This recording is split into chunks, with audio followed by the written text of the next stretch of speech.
আসসালামু আলাইকুম ভিউয়ার্স। আইফোনে কিভাবে আপনি eSIM কানেক্ট করবেন বা ইনস্টল করবেন সেই প্রসেসটা আজকের এই ভিডিওতে চলুন বিস্তারিতভাবে দেখিয়ে দিচ্ছি। ওকে ভিউয়ার্স, আমার হাতে দেখতে পাচ্ছেন গ্রামীণ ফোনের eSIM।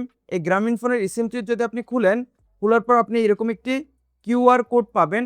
এই কিউআর কোডটি স্ক্যান করার মাধ্যমে আপনার আইফোনে আপনি eSIM অ্যাক্টিভ করতে পারবেন বা কানেক্ট করতে পারবেন। এবং আপনি বাংলাদেশের যেকোনো অপারেটর যদি eSIM কিনেন তাহলে আপনি এরকম একটি কিউআর কোড পাবেন।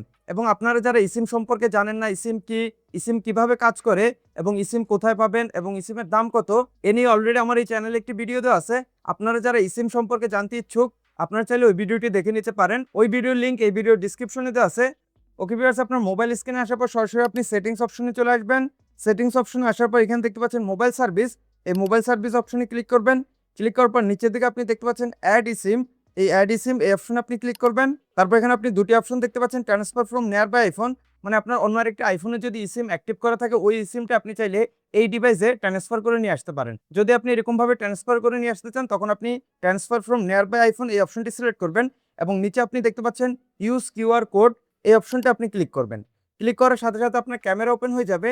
এখন আপনার যে গ্রামীণ ফোন বা আপনার সিমের যে কিউআর কোডটি আছে এই কিউআর কোডটি জাস্ট আপনি এখানে স্ক্যান করবেন। স্ক্যান করার সাথে সাথে আপনার পরবর্তী স্টেপ চলে আসবে। এছাড়া আরও সহজভাবে আপনার আইফোনের যে ক্যামেরা আছে, আপনার আইফোনের ক্যামেরা ওপেন করবেন।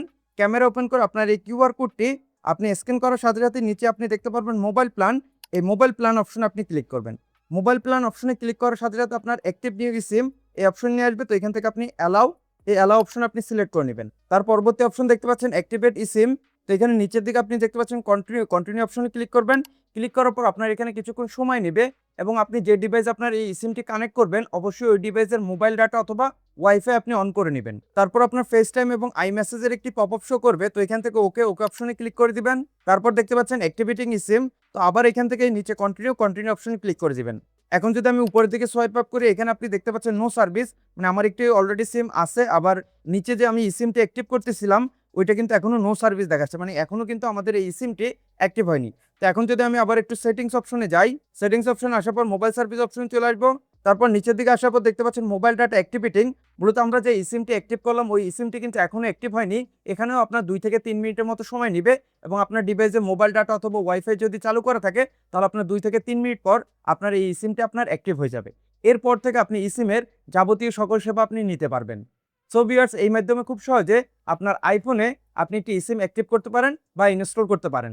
সো দেখা হচ্ছে পরবর্তী নতুন অন্য কোনো এক ভিডিওতে। ভালো থাকবেন, সুস্থ থাকবেন। আল্লাহ হাফেজ।